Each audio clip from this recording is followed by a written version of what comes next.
Ronald Koeman est très menacé du côté de Barcelone. Déjà, les fans et les journalistes se projettent sur un successeur. Aujourd'hui, on se pose cette question: qui doit être le prochain entraîneur du FC Barcelone?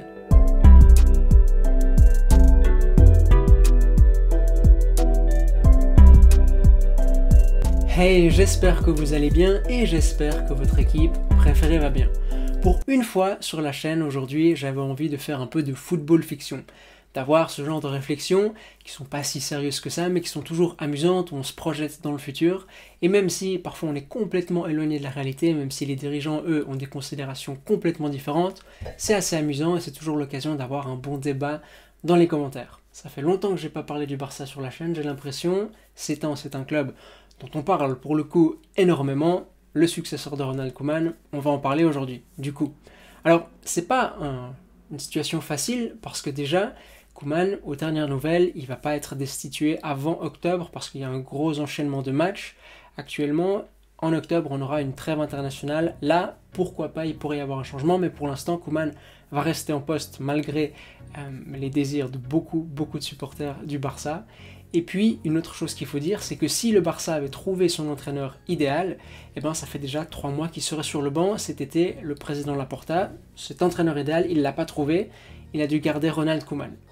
On va examiner plusieurs noms, mais avant, ce qu'on peut dire, c'est qu'il y a déjà une espèce de portrait robot qui se dégage. Un entraîneur qui propose un style de jeu offensif, qui a une certaine sensibilité envers les jeunes joueurs, qui parle espagnol, ça aide, pas une obligation, mais ça aide quand même. Et puis une autre chose qui aide, c'est que cet entraîneur soit libre. C'est pour ça qu'un Ten Hag, même si je sais que ça plaît beaucoup aux supporters du Barça comme nom, ou un Bielsa, je ne vais pas les considérer parce que je les vois mal partir de Leeds ou de l'Ajax en pleine saison. Vous verrez que dans ma liste, il y a un autre entraîneur qui est sous contrat avec un club actuellement, mais sa situation elle est un petit peu différente. Et l'autre chose que j'ai ajoutée pour donner un peu plus de vie à tout ça, c'est une note de compatibilité pour les noms qu'on va étudier aujourd'hui. Un 0 sur 10, ce serait par exemple un choix mais qui n'a aucun sens, du style Raymond Domenech à Nantes. Et un 10 sur 10, c'est le choix qui fait le plus de sens du monde. Avant même que l'entraîneur ait mis les pieds dans la ville, on sait que ça fait vraiment sens, du style Guardiola à City. Les jalons du débat sont posés, commençons avec le premier nom. Le premier nom, c'est Ronald Koeman. Certains diront, mais l'ami Ronald, vous l'évincez très vite de l'équation. Le virer cette saison, ça coûterait 14 millions au Barça. C'est un entraîneur qui a montré certaines choses la saison passée. Il a donné du temps de jeu à Araujo, à Mingueza, à Pedri. Il donne du temps de jeu à certains jeunes cette saison, peut-être pas autant que certains fans du Barça le voudraient, mais les jeunes, ils ont débuté. C'est un entraîneur qui a gagné une coupe la saison passée. Même si l'équipe elle a très mal commencé, on sait très bien qu'il devrait y avoir une espèce de retour à la moyenne et les jeunes vont progresser.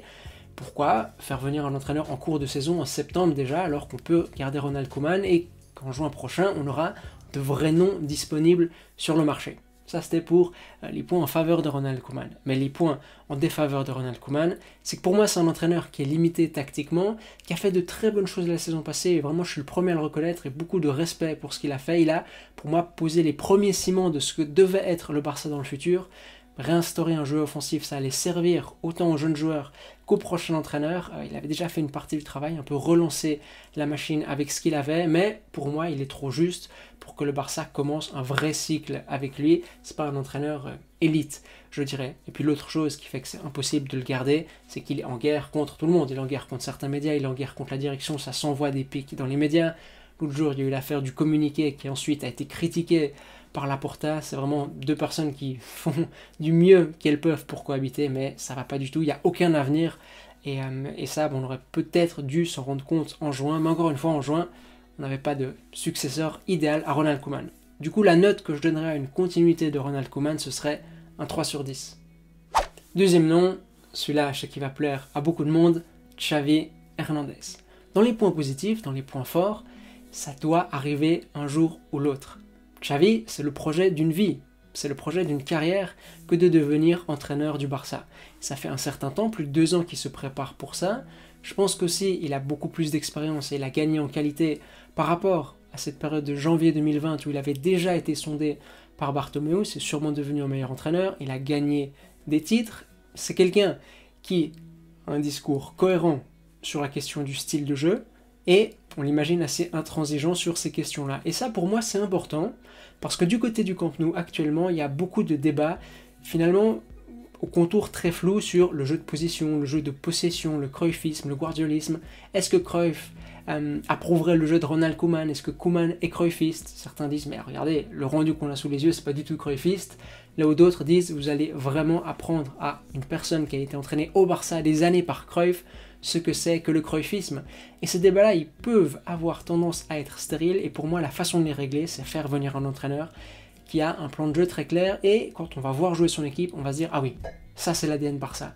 Ce concept très très flou qui a souvent été tordu dans tous les sens, peut-être la façon de mettre les gens d'accord à son sujet, c'est d'avoir une équipe qui propose quelque chose de tellement reconnaissable sur le terrain qu'on se dit, c'est ça, il n'y a pas de doute, c'est ça. Un autre argument qui irait en faveur de Xavi, c'est que mine de rien, son nom, depuis un certain temps maintenant, c'est une ombre qui plane au-dessus du Barça à chaque fois qu'on parle de l'entraîneur et du poste d'entraîneur. Et au final, il vient jamais. Et pour moi, c'est un peu comme Zinedine Zidane avec l'équipe de France, à un moment donné, il va falloir y aller. On sait que c'est des postes qu'il convoite, qu'il vole, à un moment donné, c'est bon, on y va, on franchit le pas.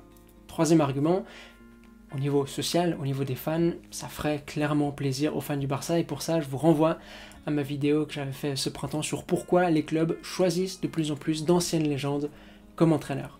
Et maintenant, il faut quand même passer au point négatif. Point négatif, c'est pas parce que Xavi a des idées que c'est un bon entraîneur. Il y a plein d'entraîneurs qui sont très cohérents dans le discours, qui sont très intéressants à écouter, mais le gros du travail de l'entraîneur, c'est d'être avec les joueurs et de les convaincre eux, de réussir à gérer un groupe de joueurs, à faire passer son idée et à relever tous les petits défis du quotidien, parce que ça, personne va y échapper, et des mandats réussis ou des mandats qui sont considérés comme des échecs se jouent aussi sur ce genre de détails-là. Et à ce sujet-là, je suis pas sûr qu'on ait beaucoup de garanties avec Xavi. On dit que c'est le nouveau Guardiola. Pour moi, c'est des mots comme ça qu'on galvaude un peu, parce que Guardiola, c'est un génie. Et même si les trajectoires peuvent, pourquoi pas, se ressembler, des gens comme Guardiola, il n'y en a pas comme ça régulièrement. Vraiment, Guardiola, c'est pas parce qu'il a la même trajectoire que Xavi, qu'ils ont les mêmes idées, qu'ils veulent jouer de la même façon, qu'ils sont comparables. Absolument pas. Une autre raison pour laquelle j'ai un peu de mal avec les comparaisons systématiques entre Guardiola et Xavi, c'est qu'il y a 13 ans de ça, quand Guardiola débute avec le Barça, il a ce qu'on pourrait appeler la pierre philosophale. Une idée concernant un style de jeu, une façon de réactualiser un style de jeu qui était révolutionnaire à l'époque, qui a surpris tout le monde, et juste le temps qui a été nécessité par les adversaires pour se mettre au niveau, ça a quand même bénéficié ce Barça-là. Vraiment, Guardiola, il arrive sur le banc du Barça et change des choses pour tout le football européen.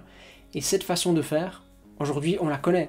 Cette longueur d'avance, Xavi ne l'a plus. Xavi, il n'a pas la pierre philosophale dont disposait Guardiola à l'époque. Une autre chose qu'on peut mentionner, c'est que si Laporta voulait Xavi, ça aurait été fait cet été. Il y a beaucoup de gens au sein du Barça qui veulent faire venir Xavi, des gens proches de Laporta, des gens dans le conseil d'administration, mais comme Xavi était quand même plus lié à la candidature de Victor Font, qui était l'un des adversaires de Laporta à la présidence, on n'a pas l'impression que Laporta est si fan de Xavi que ça. Et quand on voit les difficultés dans la relation entre Koeman et Laporta, on se dit que ce serait bien d'avoir un entraîneur qui est vraiment soutenu à fond par le président. Pour l'instant, est-ce que c'est vraiment le cas? Là non plus, on n'a pas de garantie. Et puis, troisième chose, est-ce que Xavi osera mettre sur le banc Piqué, Busquets, Sergi Roberto, des joueurs avec lesquels il a évolué? Du coup, pour toutes ces raisons-là, la note que je donnerais à Xavi, ce serait un 6 sur 10. Troisième nom, Roberto Martinez.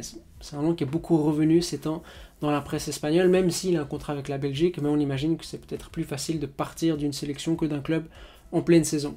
Dans les points positifs, c'est un entraîneur qui a de l'expérience, une expérience dans plusieurs clubs. C'est aussi un entraîneur qui a cette volonté d'être offensif, il l'a souvent répété, même si, au vu des rendus de son équipe de Belgique durant l'Euro par exemple, ça peut clairement prêter à débat, ça je le conçois parfaitement. Mais c'est un entraîneur qui tactiquement est assez bon, qui sait s'adapter, qui est assez fort dans la micro-tactique, qui est assez créatif. Peut-être l'Euro, encore une fois, c'est peut-être un exemple qui est douteux, mais durant la Coupe du Monde, on a vu de très belles choses. Et enfin, c'est un entraîneur qui a eu, la Wigan en tout cas, la nécessité de s'adapter aux moyens limités dont disposait le club. Et sachant qu'actuellement le Barça ne roule pas sur l'or, qu'il a des ressources limitées pour un temps au moins, on peut imaginer Roberto Martinez, justement à force de créativité, trouver des solutions pour faire bien jouer ce Barça. C'est une situation à Barcelone où l'effectif est pas du tout mauvais, vraiment pas. 3e meilleur effectif de Liga, je pense.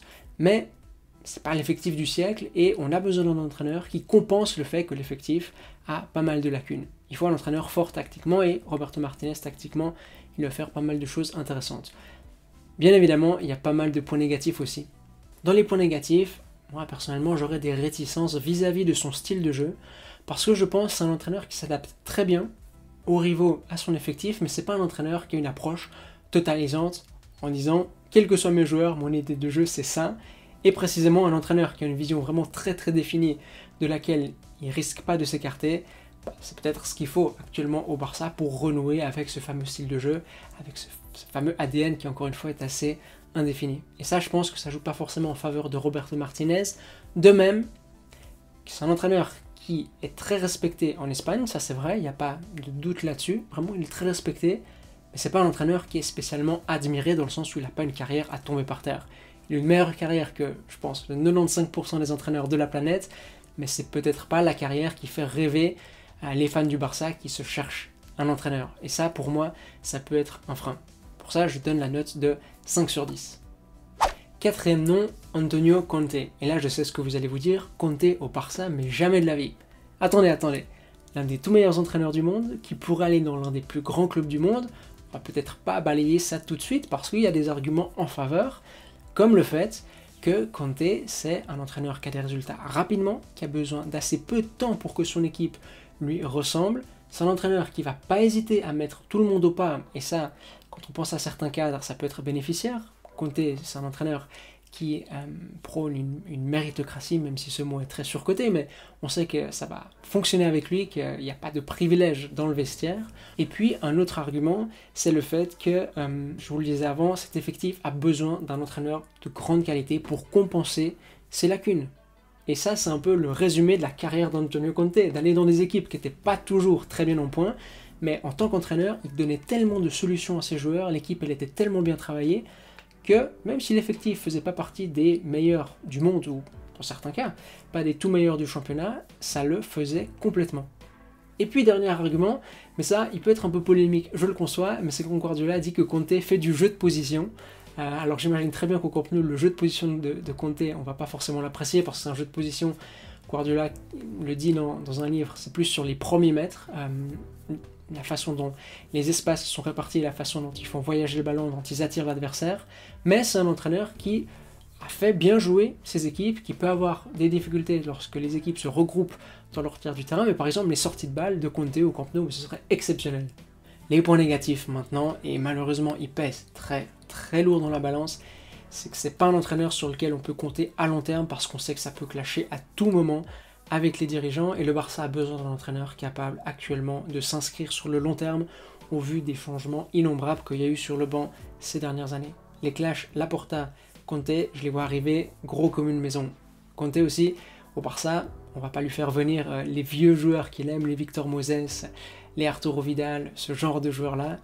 Il ne faut pas compter sur le bord du Barça qui est dans une perspective de rajeunissement pour faire venir ces joueurs-là vers Conte. La langue aussi serait un obstacle. Et mine de rien, le fait qu'il est italien, et c'est un préjugé énorme, mais dès qu'il va y avoir un petit peu de moins bien, en Espagne ou du côté de Barcelone, on va dire non, il est italien, le catenaccio, on va tomber dans des clichés absolument abominables, ce sera bon pour personne. 4 sur 10, c'est la note que je donne là. Et c'est assez marrant parce que pour moi, dans 90% des grands clubs européens, Conte, ce serait un 9 sur 10, un 8 sur 10, mais pas au Barça, et pas dans ce Barça-là, parce que c'est juste un mariage qui ne fonctionnerait pas. Et on en vient au dernier nom. Le dernier nom, c'est celui de Marcelo Gallardo.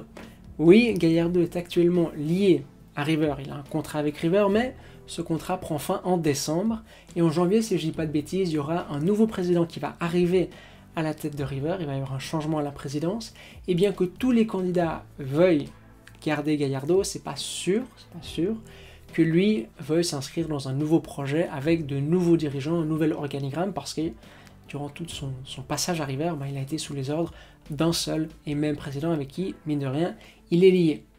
Gallardo, son entraîneur, ça fait des années qu'il a gagné un crédit énorme dans le monde du football. Guardiola disait de lui assez récemment que c'est l'un des meilleurs entraîneurs du monde. Ça fait des années qu'on attend qu'il fasse le pas de venir en Europe parce qu'il est prêt pour ça. Il a gagné tellement de titres, il a fait ses preuves tactiquement, très fort tactiquement, très fort dans l'adaptation, très créatif aussi. Il a fait ses preuves dans le développement de jeunes joueurs. Cette saison, vous regardez encore le 11 de River, ce 11 a été tellement démantelé au cours des dernières années qu'il y a pas mal de jeunes joueurs. C'est un entraîneur qui est arrivé dans une situation très difficile à River et qui a su reconstruire le club. C'est un entraîneur de projet, en tout cas. C'est comme ça que ça s'est passé du côté de Buenos Aires. Le Barça actuellement est dans un moment très difficile et ils ont besoin de quelqu'un pour reconstruire quelque chose. C'est un entraîneur qui est habitué aussi à une pression complètement folle et c'est pour ça que ça me fait sourire quand on dit qu'il n'a jamais entraîné en Europe. L'Europe, c'est complètement différent. Il n'y a pas tous les entraîneurs d'Europe qui seraient capables de travailler dans le contexte argentin, où vous êtes scruté en permanence quand vous êtes à la tête d'un grand club, où il y a une valse des entraîneurs qui est constante parce qu'il y a très peu de temps accordé aux entraîneurs, où les supporters sont très exigeants. Gallardo, tout ça, il connaît, et je suis pas sûr que le contexte par ça, même si il est éminemment complexe, le broie, contrairement à d'autres entraîneurs qui Setien par exemple, se sont fait complètement broyer. Dans les points négatifs, je vous disais que le fait qu'il n'ait pas entraîné en Europe, pour moi, ça compte pas vraiment. Peut-être pour négatif, il aime trop l'Argentine et ça va être difficile de le tirer de là-bas. Mais Gallardo, si je devrais lui donner une note, je pense que ce serait un 8 sur 10. J'ai pas mis 9 sur 10 parce que j'aime beaucoup trop cet entraîneur et peut-être 9 sur 10 ce serait trop exagéré, je serais peut-être biaisé. Mais 8 sur 10 pour moi, c'est l'homme, selon moi, qu'il faut au Barça parmi les entraîneurs actuels qui pourraient venir. Voilà, c'est la fin de cette vidéo. Dire que j'ai pas considéré un Thierry Henry, un Valverde, un Diego Martinez parce que ça me paraît assez peu probable. Un nom qui aurait été parfait, ça aurait été Garcia Pimienta, l'ancien entraîneur de l'équipe B du Barça, mais il a été viré par Laporta quand il est arrivé. Dommage, parce que pour moi, lui, ça aurait été le nom parfait, même devant Gallardo, j'aurais dit, mais il va pas revenir au Barça. Et j'imagine qu'il y a plein de points dans cette vidéo sur lesquels vous n'êtes pas d'accord avec moi, et c'est très bien parce que c'est une vidéo comme ça, pas aussi sérieuse que d'habitude. Dans les commentaires, débattons, je suis sûr que vous n'êtes pas d'accord sur les noms, sur les notes, sur les arguments, mais si on a un débat courtois dans les commentaires, comme dans 99% des cas avec vous, je me réjouis de vous lire et de débattre avec vous. Si cette vidéo vous a plu, n'hésitez pas à lui accorder un pouce bleu, et nous on se retrouve comme d'habitude dans une semaine, dimanche, 10h. D'ici là, portez-vous bien. Allez, à toutes.